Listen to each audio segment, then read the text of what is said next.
Hello, and welcome to the Rebel Order. I am your pilot. Why are you summoning the Force? Because it's pretty magical that we're actually doing this again. I am here with my humble captain. Who didn't want to do the intro for the show today. And I'm just following orders. That's right. We're here in our starship among our 4 dogs, the At Midnight Hounds on Instagram. Your ears are not deceiving you. You're hearing a transmission of the Rebel Order. It's been We're back, and guess what? Happy May the 4th, everybody. Yubnub! It's a Yubnub! Woo! May the 4th be with you. May the Force be with you. May all the Ewok magic be with you. It's been a year since our last podcast. Yeah. A year and some change. It has. 2 years since our 20 podcast run, our original run. I believe this is going to be our 23rd episode. Oh, wow. So there's some memories to go through the Rebel Order. We had some good times. We did. Obviously, I don't think we need to explain to anyone what has happened, which is why it makes it so difficult to keep podcast schedules. But just hear our last somehow our Rise of Skywalker review happened. Yeah, I think imagine the pandemic. Yeah, and then I think beyond just the pandemic, I think what happened with the last Skywalker movie really affected how we viewed everything that was going on, and we kind of had to reevaluate our relationship to Star Wars. And yeah, it's tough, it's a lot of emotions, and I think having to try to deal with that during a pandemic on top of everything else where there's like real world terrible things going on all the time, it just got to be too much. I literally didn't watch a Star Wars movie all of 2020 until December. And I actually managed to watch the Last Jedi again, and I was terrified because I thought that it would be ruined for me now somehow. But thankfully, it was a wonderful experience, and I've since been able to I've watched a couple of like the prequels, but I have not. Yes. I like the Phantom Menace. But I have not watched Tross again, and truthfully, I'm not sure I ever will. I know that's, like, maybe when I'm, like, 50. I don't know.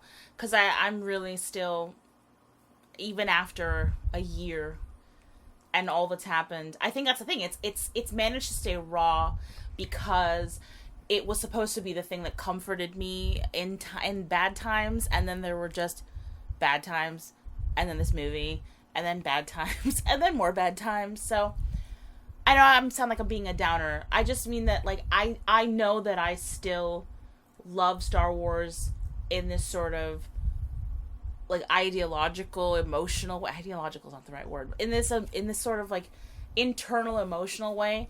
I love Star Wars, and I am excited to be excited for Star Wars one day, but I'm currently not really excited about anything Star Wars at the moment, and...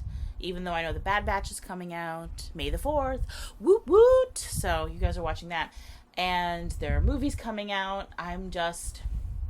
Nothing has given me a real thrill, except the possibility of Rian Johnson's trilogy, which is still happening, according to him. He confirmed it like a month ago. So, boom. We did watch The Mandalorian. We enjoyed most of The Mandalorian. Season 2, not as much as Season 1. Thank you, Duke, for making your nest. I liked I've been keeping up with a few of the Star Wars comics. I got a couple High Republic comics. Mm-hmm. I just picked up the new, very controversial Darth Vader Fire into Exegol comic, which that's the one with elaborates Luke's hand. Yes. Well, it doesn't even. They never say it's Luke's hand. But whose hand would that be? It's just a hand. But whose in hand a would jar. that be? I'm just saying. Yeah. It could be Vader's hand, for all you know. It could be. You're right. You know what? You're absolutely right. But it's just sort of like hands, like disembodied hands. I'm just wondering who, because if you lost the hand, what the lightsaber was attached to the hand. Who separated the hand from the lightsaber? Well, this is what's sort of interesting to me, is the fact that, and we can get a little bit into the theorizing of it, even though at this point, I don't know what they're doing, I don't know where they're going. However, I will say, I do remember when the Force Awakens came out, the big question in regards to Maz was, how did she have Anakin's saber? Mm-hmm. Which was Luke's saber for a small amount of time before it was, severed from his body. And and so maybe that's what this story is. So it's kind of like one of those monkey's paw things where we're like, oh yeah, we're getting our wish. Like maybe we'll finally know what happened to the saber. But now it's all going to be tied into the extremely messy storytelling that it now is Tross, that somehow is obsessed with linking everything back to cloning and Palpatine and Luke and Snoke and all that kind of stuff. So, obviously, it's a very different world, because people used to really be, like, into that question, like, how did Maz get the saber? And then they completely deflected. They were like, a story for another time. And maybe this is the other time, but now people are like, I just figured it would be in, like, a novel. Like, yeah. That seemed like a natural place. A natural place to put that type of story to me. This fandom has gone through so much time that, it's amazing that they would use these breadcrumbs now to try to reinvigorate interest, but I guess that's their corporate MO. I don't know. It got me to pick up a comic, so that worked.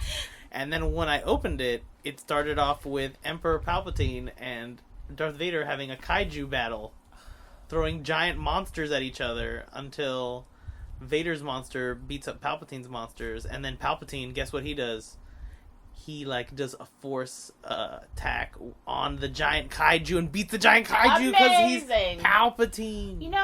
I feel so frustrated still. Just because the fact is, I don't want to naysay or nitpick or be angry at, kaiju Star Wars battles or, things like that. I think it's just more just after Tross, everything feels so thematically muddled and mixed up to me. It's just that I'm having difficult, it's hard for me to accept the stuff that's sort of just the very comic booky, Star Wars theory fanboy kind of stuff, monsters and da-da-da-da-da, when it feels like the core tenets of the storytelling that were strongest, which is the ideas about choice and good and right and wrong, are kind of been smooshed over here, and I don't really know what they're trying to do. It's just that anymore. Star Wars stories are supposed to be a sumptuous meal. Yeah. And when the storytelling that I've seen in some of these Star Wars comics, it's like you're eating a plate full of marshmallows. Yeah. No one wants to eat marshmallows and it's fries. It's McDonald's fries. They taste pretty good, but do they really fill you up? You're hungry 20 minutes later. I don't know. I think McDonald's fries fill you up. I don't know if that if that holds water. For me, I always eat a lot of McDonald's fries. You do. Tell us, listeners, how do you feel about McDonald's fries? And McDonald's came out with Star Wars toys now. Oh, yeah? They had Star Wars Happy Meal toys. They did. And they had a very controversial Rey-Luke hybrid. Yeah, the Rook hybrid. I got a Chewbacca. I got a Darth Vader. I think this is one of the reasons why I haven't wanted to Star Wars podcast, because I don't want to just sit here whining and being sad. That's not something you want to listen to.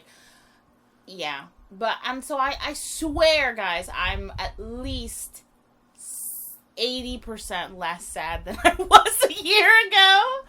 But that 20% is just hanging in there. And it resurfaces. I think I'm alright, and then I'm just like, ugh. It's just, yeah. Things that made you happy, but also made you cry. We got our Ben Solo Funko Pop. Oh, yes, I did get my Ben Solo Funko Pop finally. So that's super awesome. And I did start crying and holding him. Yeah. There was a backpack that came out recently that I think we could officially call the Reylo Backpack, because it has a heart on the back with Rey and Kylo like embracing, but on the front it has them fighting in the scene from The Rise of Skywalker on the big fancy boat. They're space friends. All space friends hang out in hearts. That bag, I'm sorry, I know that they're like that bag, there's some controversy about the design of the bag or whatever, but to me that bag is completely wholly representative of everything that the sequel trilogy is to Star Wars right now, and including Rey and Kylo's relationship, because the bag is literally called Mixed Emotions. It has them fighting on the front, and then in the back it has them embracing, but it's on the back, so when you wear the bag, the heart part with the loving, tender embrace is gonna be hidden from anyone who isn't you. So keep your Reylo-ness to yourself. It's really amazing. Like I wonder, I'm like, it's kind of genius. And then also the fact that this is the first piece of like real, like I would say a Reylo merch, like in a year, and they still haven't put out a Rey Skywalker, a Rey yellow lightsaber. And I know Jenny Nicholson remarked on that too. It's extremely bizarre. They haven't put out a yellow lightsaber? There hasn't been a yellow lightsaber. They're just now doing, after a year, they're doing the pop figures. And what's hilarious is when the pop figure for Ben Solo came out, StarWars.com wrote a piece, and it said, and I quote, "the oft-requested Ben Solo." So it's like, you didn't even think of it. We were screaming about it for months and months and months, and then you're like, oh, okay, let's just throw some money at these girls, at these people for their Ben Solo pop figure. I don't know. It's so bizarre. There is no way that you can't. It's just so blatantly obvious how much Tross internally and externally schismed the fandom a lot, and sort of split people's opinions about like the future of Star Wars and what's going on. And yeah, so it's kind of funny to get the Mixed Emotions backpack, and then because that is what I have. I do have mixed emotions. It sounds like a Pure Mood CD, like one of the tracks on the Pure Mood CD. Remember those? Mm-hmm. Mixed Emotions. $9.99. Call now. Let's get into the Hollywood Holocron for this week. Oh, yeah. No, wait. Before we get into the Hollywood Holocron, why are we doing this podcast? Because you wanted to do it. So I want to know why you wanted to do it. I want to know why you wanted to do this. It's for May the 4th? That's it? I miss doing the Rebel Order. Okay. I miss having a second podcast. I miss having an empire. An empire. No, I miss talking about Star Wars with you. I miss being excited about Star Wars with you. We do still, talk about Star Wars all the time, Yeah. So yeah, I wanted to bring it back for May the 4th. Mm-hmm. And I wanted to try to get some more episodes. Maybe if we can do one a month. Okay. As a goal, I think that would be cool. I think as long as we have something interesting to talk about, so I think before you start the Holocron, you should tell them what our topic is this week, so they get excited. Oh, our topic this week is very exciting. It's a piece of Star Wars lore that I've only heard of, but never seen till this very year. It is the Ewok Adventure films, which were made for ABC. The first one, Caravan of Courage, and the second one, Battle for Endor. We'll be discussing them today. in all their glory. Yeah. And now, let's talk some Hollywood Holocrons. The Holocron, if you please. Hollywood Holocrons. And this week's Hollywood Holocrons, we are going to talk about some of the fascinating trivia behind the Ewok Adventure films. I'm sure there is fascinating trivia. So, the first thing you got to know is that these movies were made for $3 million each. Wow. A fraction of the budget for an actual Star Wars movie. Because they aired on TV, right? Because they aired on TV, although they did manage to make some extra money off of them by having Drew Struzan draw a special poster for Caravan of Courage and Battle for Endor, and they created the name Caravan of Courage to sell it in France and UK and Germany and the Netherlands and Mexico and New Zealand and Australia for a theatrical run. Oh, wow. So I can totally see, after watching the movies, a young Peter Jackson in New Zealand going to see this movie theatrically and thinking about The Lord of the Rings and thinking about Did he cite fantasy. I've got to... I just know. I think so. I think you're right. I think that's fair. I think that's fair. That's fair.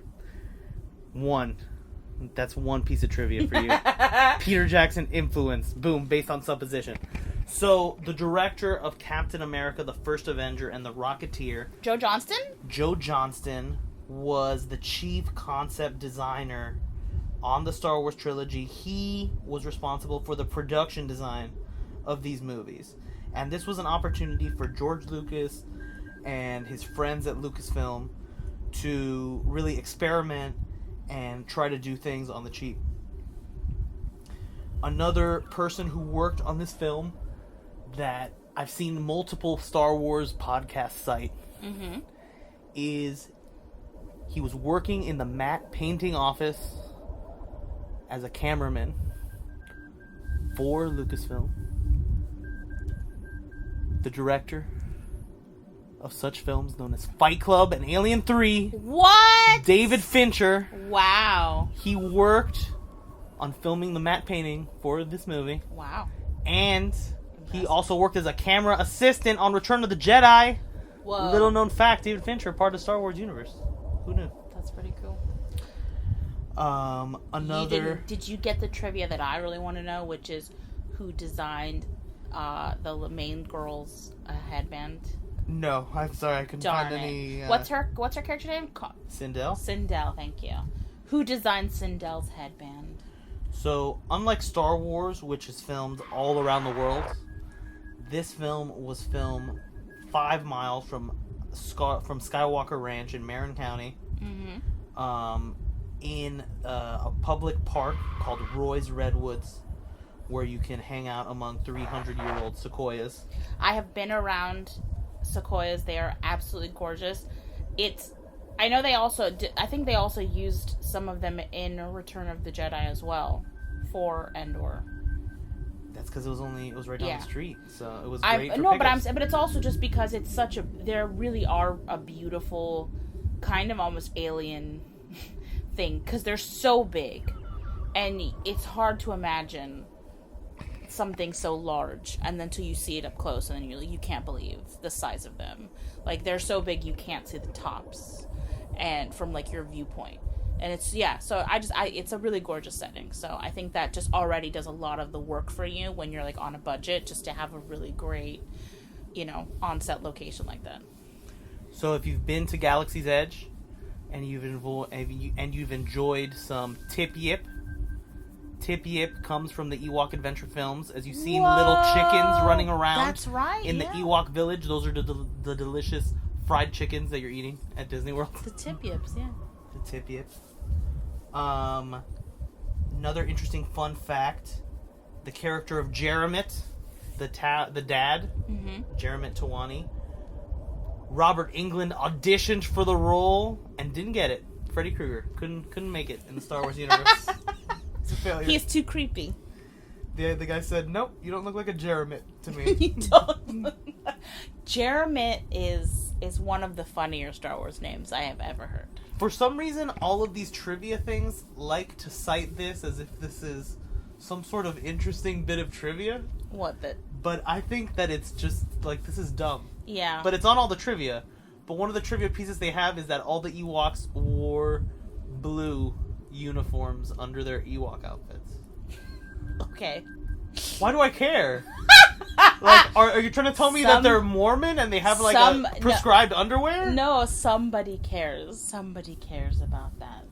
I wonder if they wore blue, because if they had to do any, like, effect shots or something to, like, remove things. If it slipped out? Yeah. They could just, like, throw am I making things up? I think you're ahead of your time. I don't know. Whoa. George is like, one day I'm going to do a special edition. Anytime the blue leaks, they should do a special edition of Caravan of Courage and Battle of Endor at this point. Like, it'd be pretty dope. So, let's move on to the Battle of Endor. Oh, one more fun fact.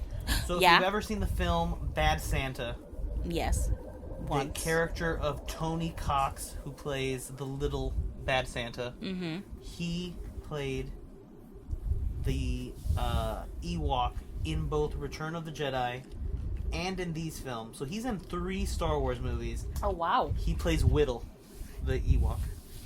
And a lot of the Ewok actors came back for the Ewok films.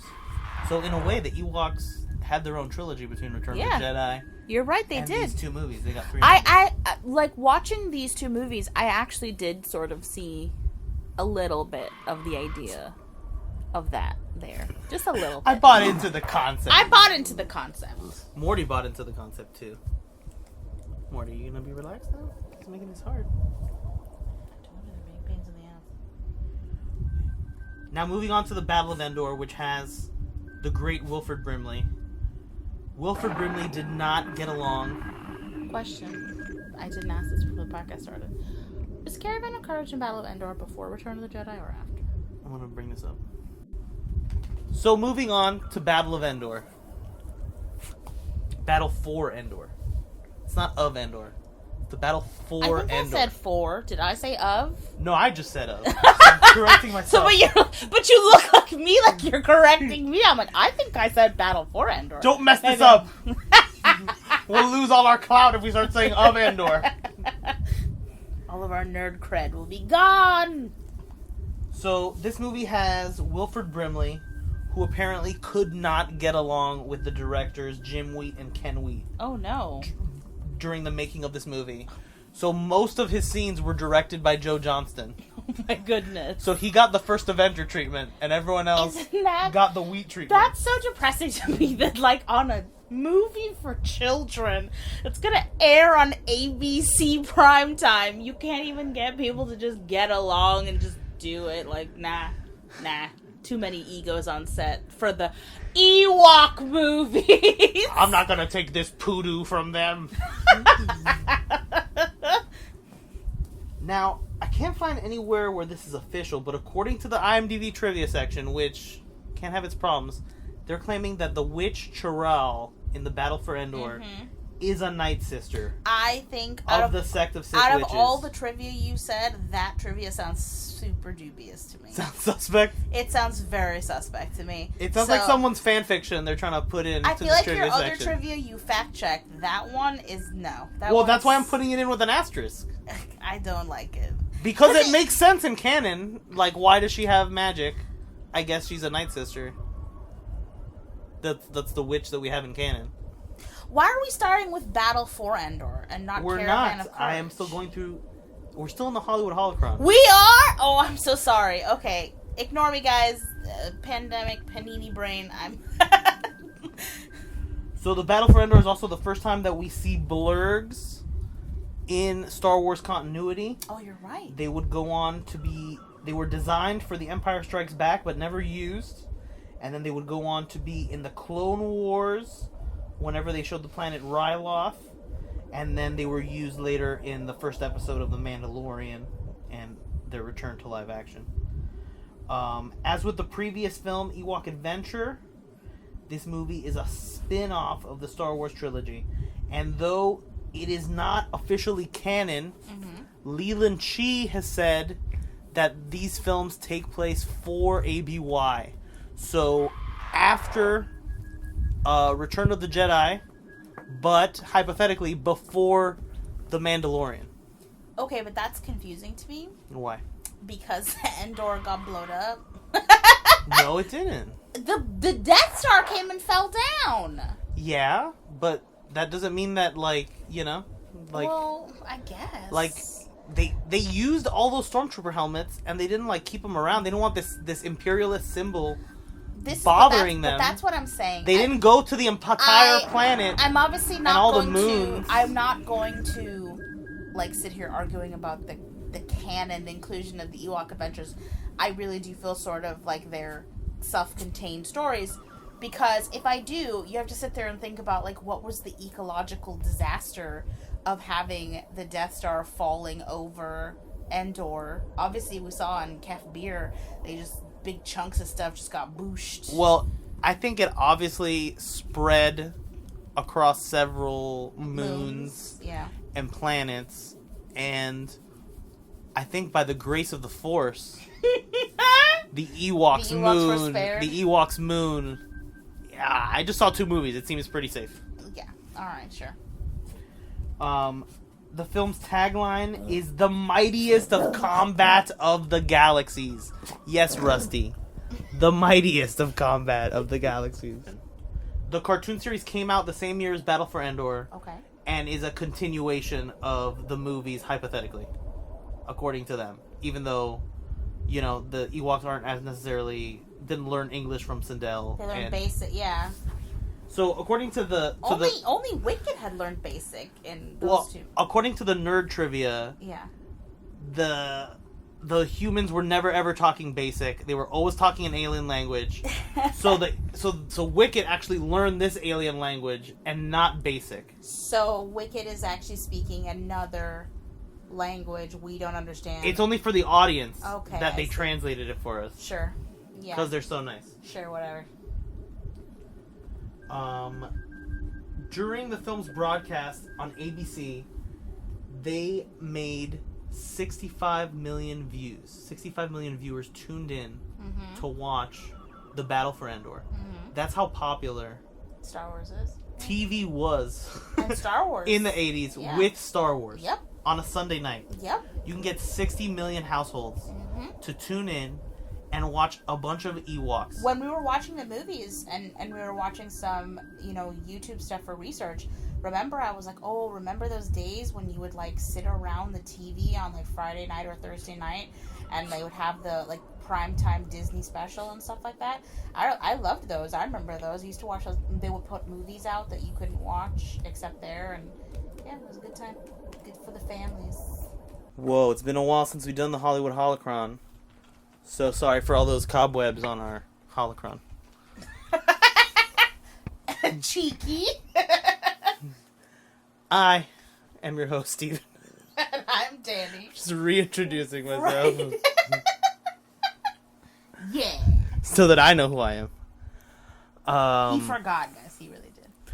So first off the bat, when you're approaching this movie, had you heard of the Ewok movies before? I had absolutely heard of the Ewok movies. It's one of those things that a lot of quote unquote true fans of Star Wars like to crap on for like, just to be perfectly honest. They like to make fun of it. So, and also just, like it wasn't connected to any sort of like the bigger storylines in terms of like the Skywalkers. So I really never ever, and plus, when I was young, there wasn't really any place for me to watch them. Like my parents weren't savvy enough to like find them like somewhere, like rent them or anything. Yeah, I don't know. Like we just never looked them up, and they didn't know about them until I didn't know about them. But yeah, I mean, I heard about them. I think probably by the time I got to college, I was like, oh, okay, someone told me about the Ewok movies, and that's kind of what George did after Star Wars. After Return of the Jedi. I remember my sister-in-law.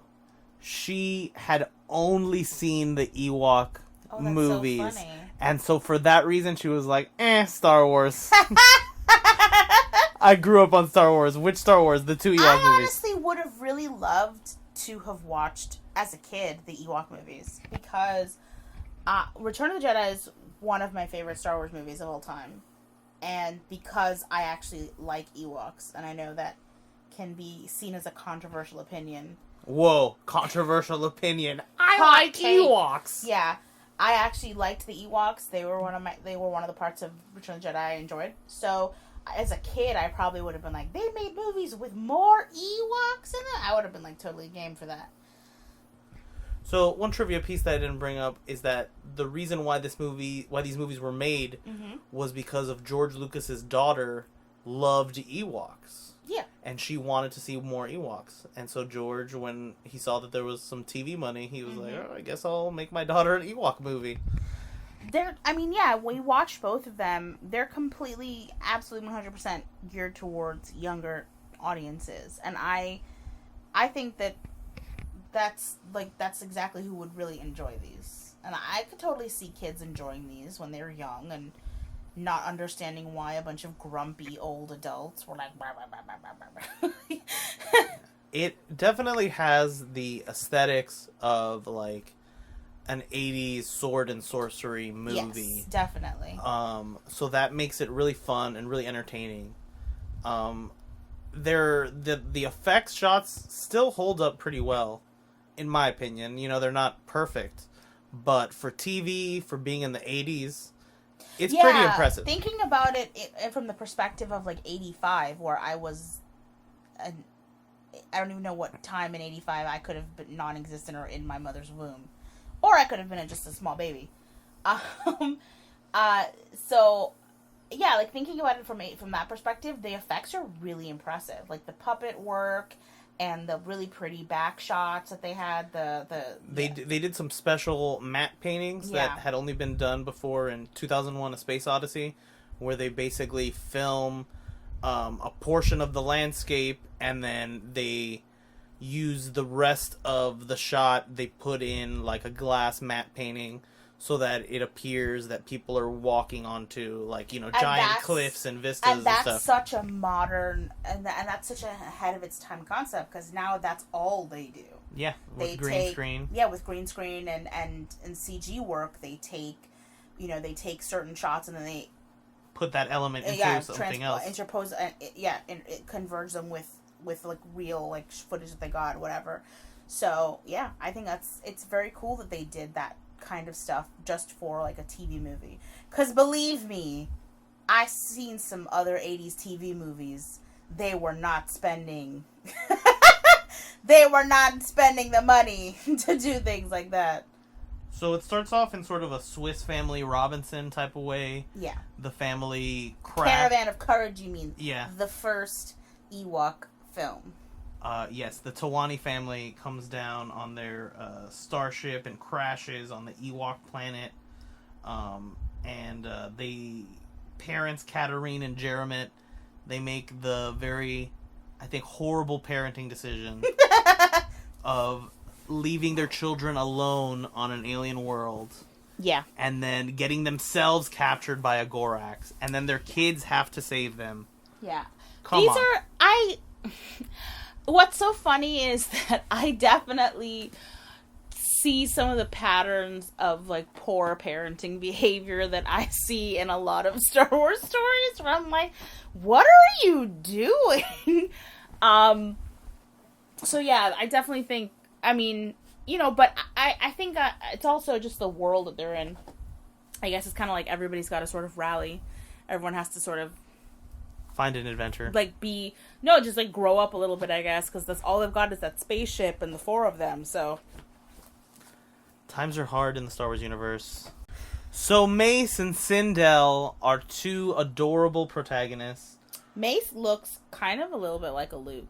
Like, right? Doesn't he have like that Luke archetype to him? He does. Well, he actually is dressed almost like a rebel pilot, like in an orange jumpsuit. So already there, you're like, what?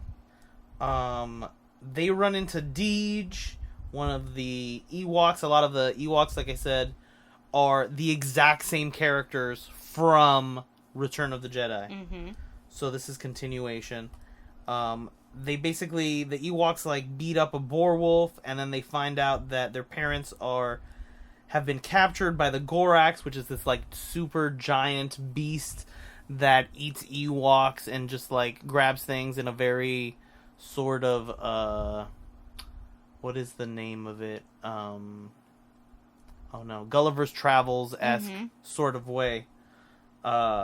They come up with a Caravan of Courage, which is sort of like a Fellowship of the Ring. It's definitely very LOTR inspired. And they're given different... One might even say totally taken from... And they're given different totems from the Ewoks. Now, the first part of this movie is so hard to watch because there's a narrator. It's hard to follow. Yeah. And then the Ewoks are just speaking Ewok to each other. Yeah. So it has some of the problems of the holiday special. Yeah. Where George is like, well, they're aliens. Let them be aliens and you talk can also aliens tell to each that other. they couldn't figure out what tone they were going for, like, because they were going for something fairy tale-esque. They're like, we need a narrator, but then they also wanted it to be sort of like an adventure, and like, you don't want a narrator like narrating your adventure, like you just gotta go on the adventure. You know what I'm saying? Like, yeah, they abandoned the narrator. They did, yeah. And they abandoned it in the second film. They were like, no. Yeah, they threw that idea None of away. that. Well, you see in the second film how they sort of, streamline the concept. Yeah.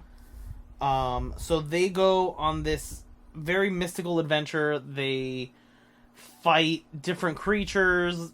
Mace gets stuck in this magical pond where he can't, like, get out. That's very similar to a scene in The Fellowship in the Two Towers that Peter Jackson would go on to make. That's true. They run into a dope Ewok named Chukatrak, who wields an axe, who dies. Oh, no, I have to bleep that. Oh, man. Rebel Order. They run into a really cool, tough, bad Ewok named Chukatrak, who has an axe, who ends up dying and being killed by the Gorax, and then he, like, gives his axe to Mace, and then Mace uses his axe to kill the Gorax. You definitely see... I was gonna say, like, watching it again, and I actually watched Caravan of Courage twice, and I watched Battle for Endor once. And in Caravan of Courage, I definitely see sort of the hero's journey things that they were going for. There's a little bit of that. And then even in the second film, because they have, like, the hermit guy who's, like, helping them out. And so the last sort of magical element that I haven't mentioned from the first movie is Rena, who is, like, this little sort of, she's the queen of the Wisties, and she's, like, a Tinkerbell-esque, like, firefly creature who can fly around, who is freed and let go at the end of the Caravan of Courage, where they say that, life is about loyalty, love, and courage. And the family's reunited. They get their happy ending. They still haven't fixed their ship, but they're gonna live on the planet Endor, or the moon of Endor, with the Ewoks, and they'll be okay, because they have the Ewoks. Yeah. So, I think it's... what I found funny about it, and, like, obviously, I don't know, I don't feel like arguing, like, what's tonally consistent magic, but it does feel like both of these movies have magic that isn't conducive to, like, anything else in the Star Wars universe. You know what I'm saying? Like, you got... What do you mean by isn't conducive? Like, it doesn't make... Like, I think in the first movie, you could argue that it's like, oh, those are all kyber crystals and the stones that they're working with, and... they're just rocks, and they're just rocks. It's their own internal... The Force, I don't know. Power that is coming out. But I'm saying by the time you get to the second movie... I just have a fundamental issue. Well, the second movie does feel way more Willow than Star Wars. Yes, that's what I'm saying. And that's what I'm talking about. Like, I don't have a problem with a fantasy, show being fantastical. But it's just, like, I think the second movie, I don't know, like, there's totally inconsistent magic. Like, when you have, like, a certain kind of magic in a show, it should feel like all that magic's sort of connected to each other. Sure. in whatever kind of wacky way you can figure it out, as long as it can be figured out. But yeah, like, I don't know, these movies definitely had way more of like a Willow magic feel than like a Star Wars magic feel. Maybe I would give that to the fact that these movies aren't scored by John Williams. Could it be the score? No, I think it's just also the choices that they make. Like, for instance, in Battle for Endor, that we're going to talk about now, you have a woman who turns into a crow. Where's that coming from? Like, have there been transformation powers before? I mean, well, you know, the Mortis arc, they did transform into giant creatures. Oh my goodness, I have been silenced. I have been silenced. I have been silenced. You beat yourself. Way to go. I did. I beat myself. I should have I should have been more quietly thoughtful about this so I could have remembered the Mortis arc. So there you go. It all fits. It's good. Magic's magic. Let's do it. So, Battle for Endor. We have 6 months later. The Tawani family is still living on this planet. They changed the actor who played Jeremit to the principal from Breakfast Club. I love that that's what you know his name. I'm not going to look up his name. You don't need to. I think principal from Breakfast Club. I refuse because I refuse on principle. Was he the principal or was he like... He might have just been a teacher. A teacher? I don't remember. He might have just been a teacher. An unfortunate teacher. I won't look it up. But I refuse. The guy from the Breakfast Club. The guy from the Breakfast Club. Who's not a young person in the Breakfast Club. So this is 6 months later, and we immediately, on watching this movie, were like, what is going on? Because the first, 4 minutes of this movie has clearly been filmed in a totally different time after the entirety of these films have been filmed. The actress playing Cindell is clearly a year or two older. It was very odd. Yeah. Her hairstyle's different. Her face is different.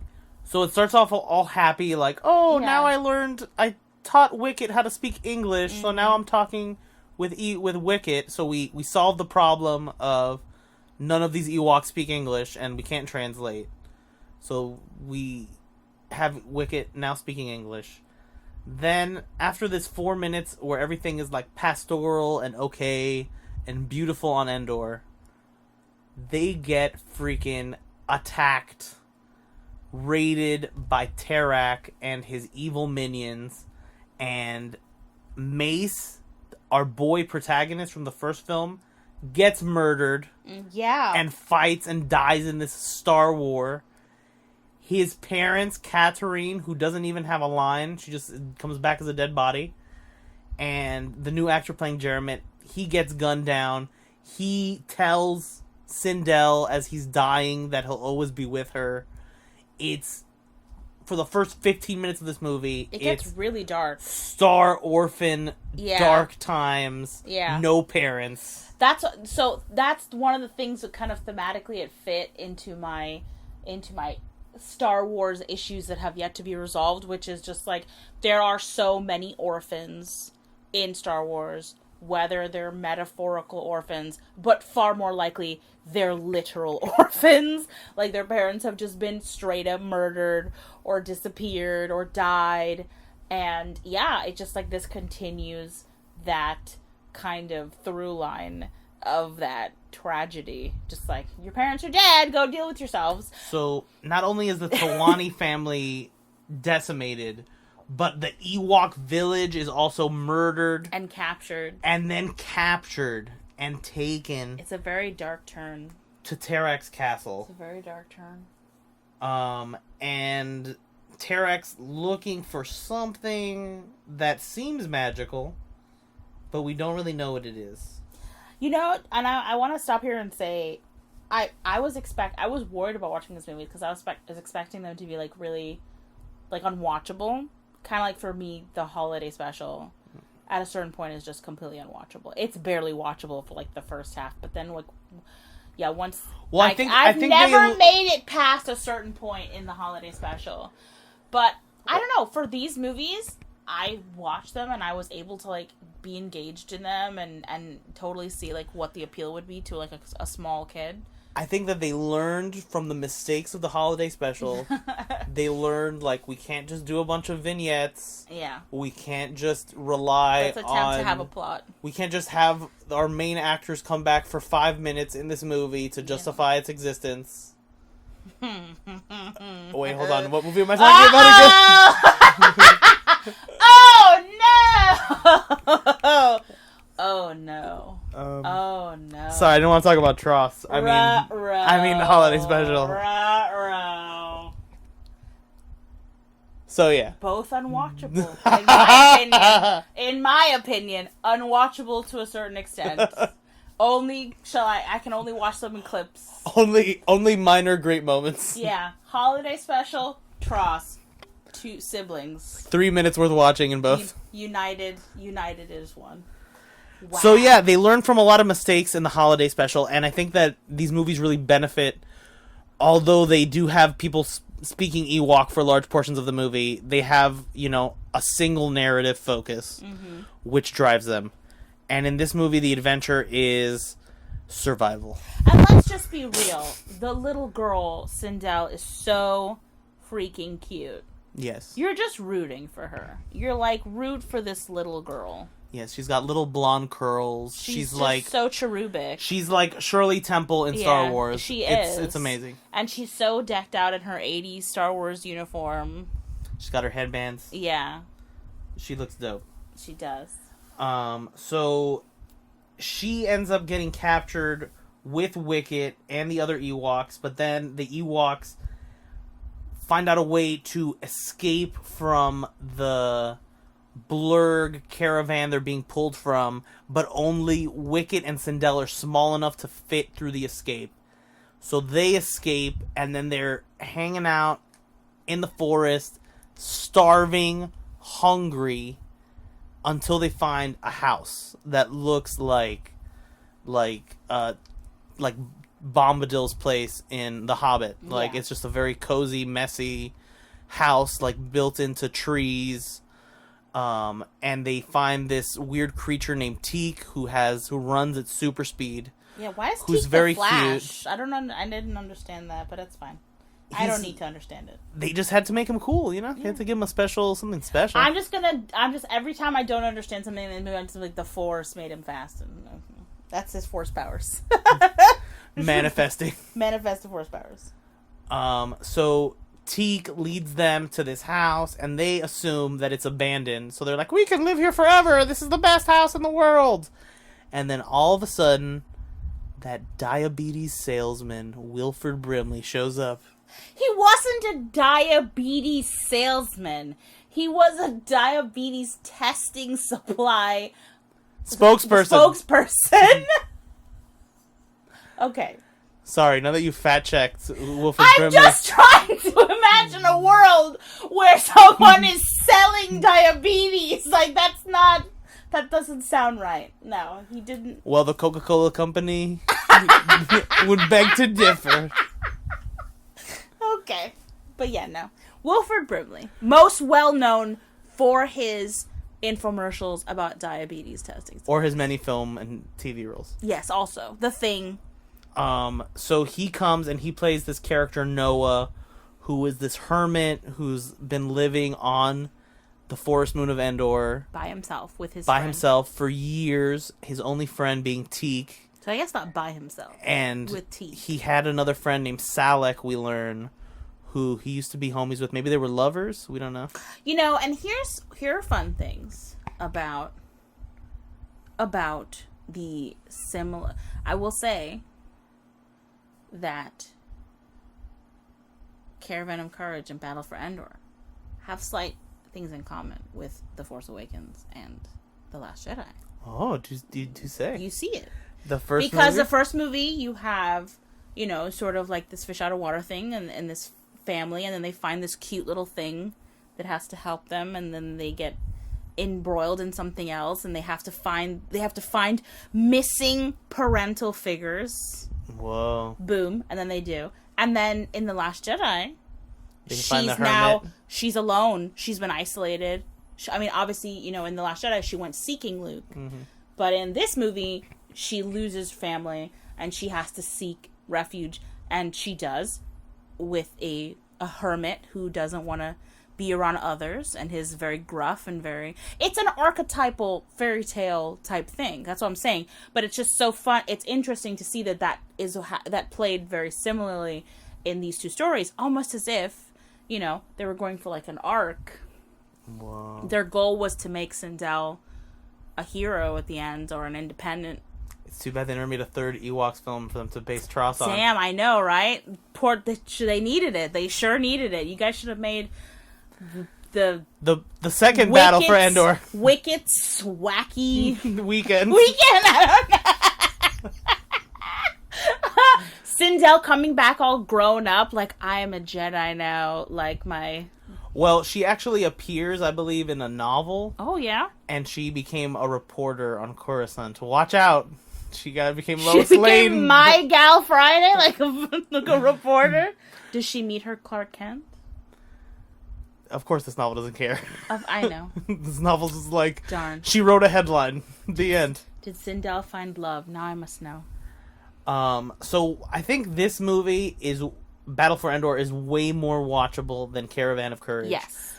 Because of the relationship that Noah has with everybody. Mm-hmm. And I think that Wilford Brimley gives an amazing performance in this movie as this wacky hermit with... Yo! He's the heart of the film.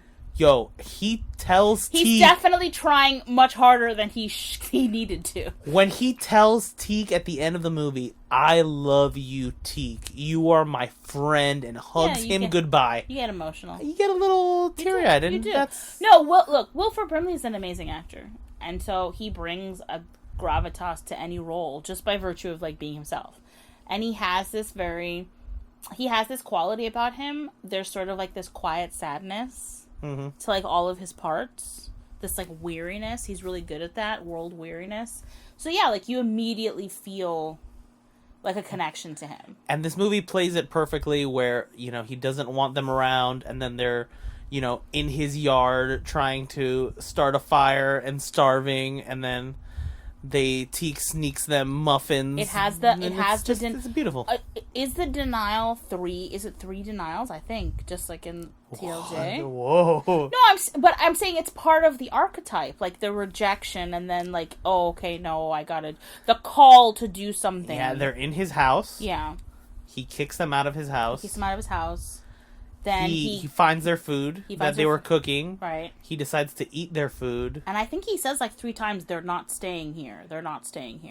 Like, yeah, he keeps on telling Teak that they're not going to stay here. And then once they finally go in his bed, he says again, they're not going to stay here. And then, of course, we know they're definitely staying there. Because he literally moved out of his own bed to put Wicket and Cindell there so they could get some sleep. Oh, yeah, that was the other part that broke my heart. When Cindell wakes up from a nightmare after her trauma...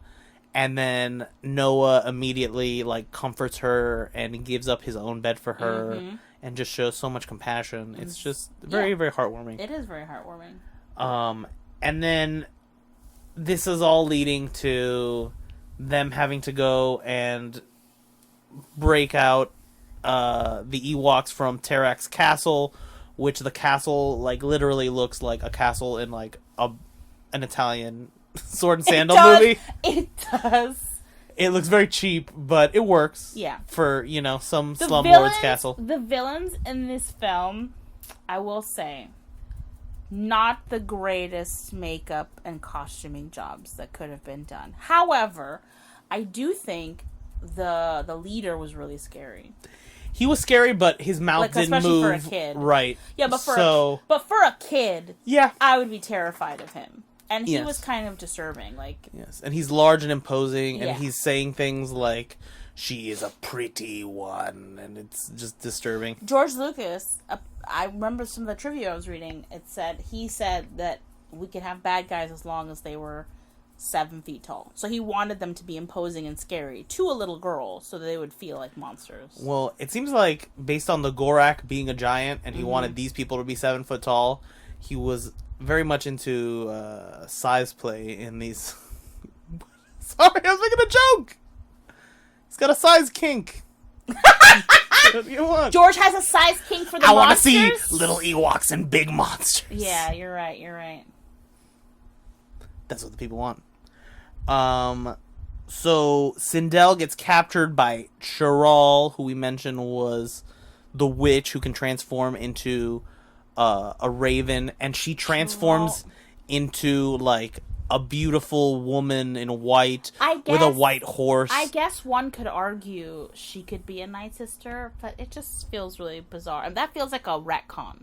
That feels like something that was thought of afterwards, not of course, not like something that at the time they were like, she's a Night Sister. They were like, nah, she's just a lady who turns into a raven. And she's got dark hair. That black wig was not doing her any favors. I was really not a fan.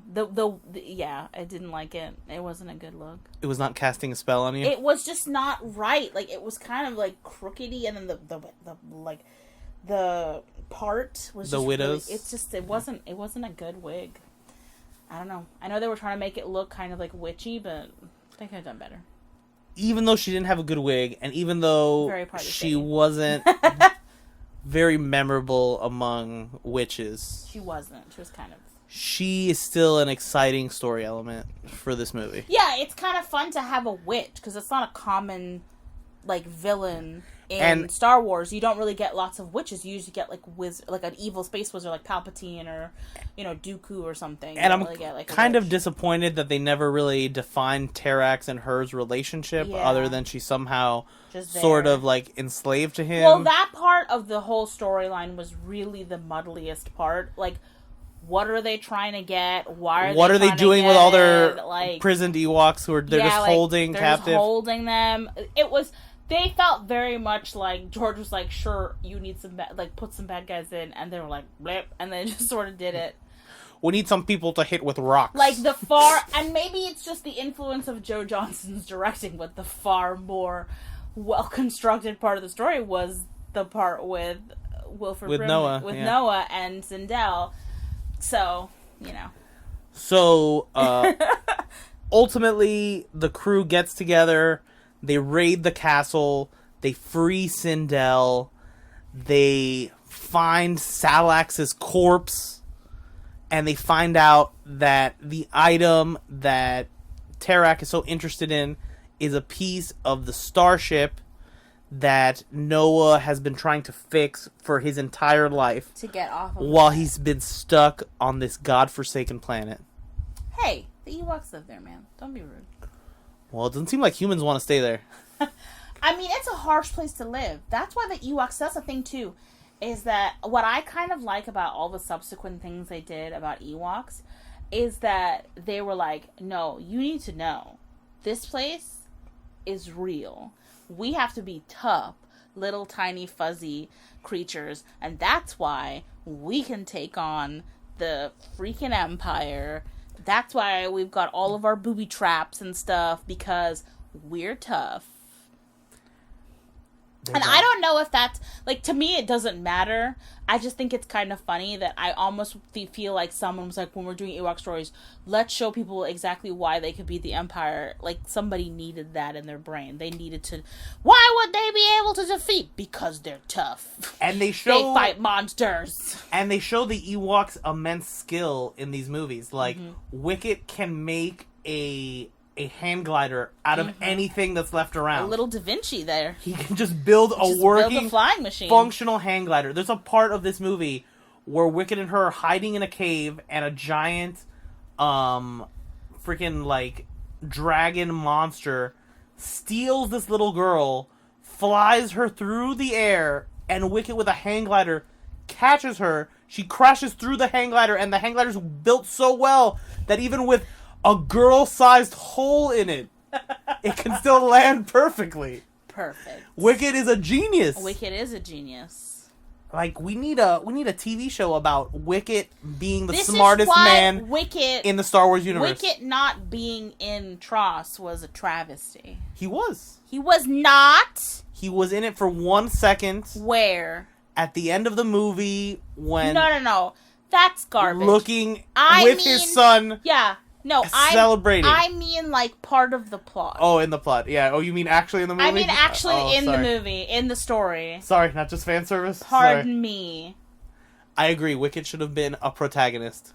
Gosh, would it have killed? Anyway, moving on. Ewoks!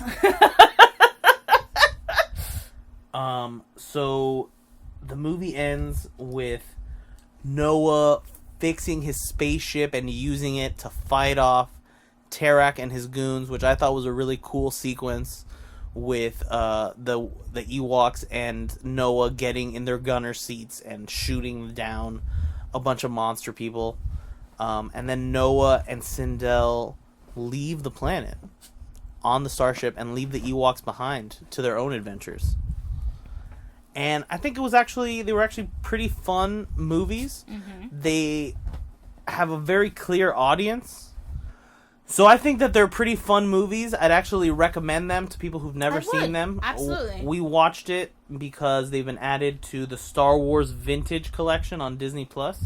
I would definitely recommend them too if you're somebody who is sort of feeling a type of way about Star Wars right now and just kind of wants to revel in like an innocent, fun, not serious Star Wars story that won't connect back to anything that could possibly hurt you emotionally. I think the Ewok movies are good for that. I really do. Yeah. I enjoyed them. I had fun watching them, and they were funny. Like, you know, there's cheesy stuff to laugh at, but there's also just like fun stuff to watch, and they're cute and very 80s, and I appreciate that. I think it's interesting that, you know, George had the name Mace for this character, and then he later used it for Mace Windu, and then both characters die. I actually see. I'm like I said, like I know it's archetypal stuff, but I do see some influence on like later stories from these things. Just cute, like even if it's just something as simple as like the characters, you know, the certain like little like you said, creatures like the blurg and certain things that kind of come back. Like it's always nice to see. And then maybe the reason why in the Mortis arc they transform is because this witch chick was like, well, I remember form of a raven. I remember in those Ewoks films we did in the backyard. Didn't we have a witch or something? She turned into a bird. Birds are cool. I can also see why George was like so gung-ho to advance technology so that he could make really wacky space creatures, because it's really difficult like when all you kind of have is the animals we know, and you know we got some pretty weird animals on this planet, but we know what they are. We know the animals. Yeah, it's tough to like they couldn't have made like a 3-eyed raven or you know like a 50-foot you know bird monster. So let me end this podcast with a little Ewokies tutorial. Oh! Thanks to this film. You're gonna teach me some Ewok? Yes. Okay. So, the first Ewok word, which I think we know well, is the Ewok word Yubnub, which, what does Yubnub mean, do you think? I think Yubnub means, like, yay. Exactly, it means hooray. Yay! I got it right. Yubnub. It means hooray, exactly. Hooray. Then there's Acha, which means alright. Okay. Then there's Gunda, which they say a lot in this movie, which can be used to say either good or yummy. Then there's Feech, which is a curse word. Gunda. Wait, so no, Gunda's yummy? Yummy or good. Okay. Gunda. Then there's Feech, which is kind of a curse word. It means dang. Feech? Feech. Sounds like feet. Feech. Okay, like fish and feet makes it feech. Okay, I got it. Then we have the word lurdo. What do you think lurdo means? Lurdo. That kind of sounds like, are they calling someone fat? They're calling someone a loser. Oh, okay. So you're right. It is an insult. It is an insult. Like you call someone fat in a mean way. Okay, I got it. So like loser, it's a mean way. Then if you want to tell someone to come over here and say come, you would say tiati. Tiati. Then, of course, the word kush, which we heard many times. Kush. What does kush mean? It's a question word. It means either who or what. So that's why you hear so many Ewoks be like, kush. That's that California influence on that show. Kush. Then if you want to eat with an Ewok, you would ask him to roda. Roda. Roda. Then if you want to say yes to an Ewok, you would say chak. Chak. The language is a little bit similar in terms of like the sounds, but I guess not the harshness of Klingon, because like the way that, you know, because Klingon's very choppy. Yeah, they have the hard ch noises and stuff. Then if you don't consent to being with an Ewok, you would say den to say no. Den. And then last but not least, if you wanted to say goodbye and end a podcast, you would say yaha. Yeehaw. Yaha. Yaha. Yaha. Maybe it's yaha. Maybe it's yaha. It's probably yaha. You gotta put on a little like Ewok twang into that thing. Yubnub yaha. So if you enjoyed the show, please follow us at Rebel Order Pod. You can check us out on all places where podcasts are found, and check us out on YouTube at the page Wundacast Productions. Do you have anything else you want to plug, Danny? No, I don't. I guess I just want to plug. Thank you. If you tune in to this on May the 4th, thank you so much. And if you missed us, even better. That'd be great. Yeah, thank you for still being subscribed. Thank you for caring. Thank you for still being subscribed. And may the Force be with you. Hope you're celebrating May the 4th. And please tweet us. Let us know how you're celebrating May the 4th. And maybe you will hear from us again sometime soon. Before the end of 2021 again. Whoa, hard commitment there. Hard commitment!